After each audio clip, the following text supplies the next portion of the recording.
시청자 여러분 안녕하십니까? 3월 28일 수요일 CTS 뉴스입니다.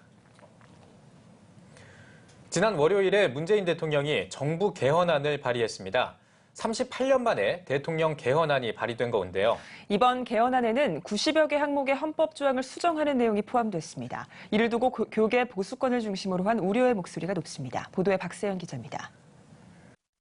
문 대통령이 발의한 정부 개헌안이 26일 오전 국무회의에서 의결됐습니다.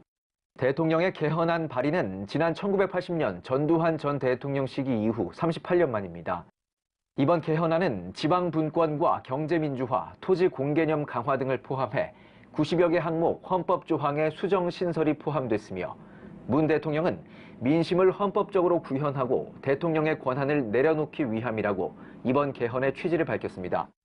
한편 보수 진영과 기독교 일부에서는 이번 개헌의 절차와 내용에 대한 우려의 목소리가 적지 않습니다. 먼저 절차에 대해서는 현행 헌법에서 헌법 개정이 국무회의 심의를 거쳐야 한다고 나와 있음에도 충분한 논의 없이 개헌이 진행됐다며 비판했습니다. 요식적으로, 형식적으로 국무회의 심의를 거쳤다고는 하지만 우리가 일반적으로 심의라는 단어를 쓸 때는 토론하고 토의하고 충분히 숙고한 다음에 결정을 내리는 것을 심의라고 하지 그냥 거수기가 되어서 도장만 찍는 걸 심의라고 하지는 않습니다. 개헌 내용에 대해서는 반기독교적인 가치관들이 득세할 수 있다는 여지를 주었다는 의견이 지배적입니다. 먼저 국가는 성별 또는 장애 등으로 인한 차별 상태를 시정하고 실질적 평등을 실현하기 위해 노력해야 한다는 내용으로 신설된 개정안 제11조 제2항에 대해 등으로가 추가된 것은 성적 지향, 성별 정체성 등 사회적 논란이 되는 사유들을 포함하기 위함이라고 주장했습니다.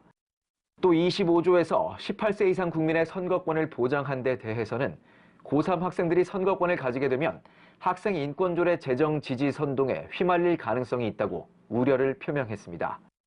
개정안 제36조 제1항에 명시된 어린이와 청소년이 독립된 인격 주체로서 존중과 보호받을 권리를 가진다라는 부분도 자의적 해석이 발생할 위험이 있기 때문에 경계해야 한다는 목소리입니다.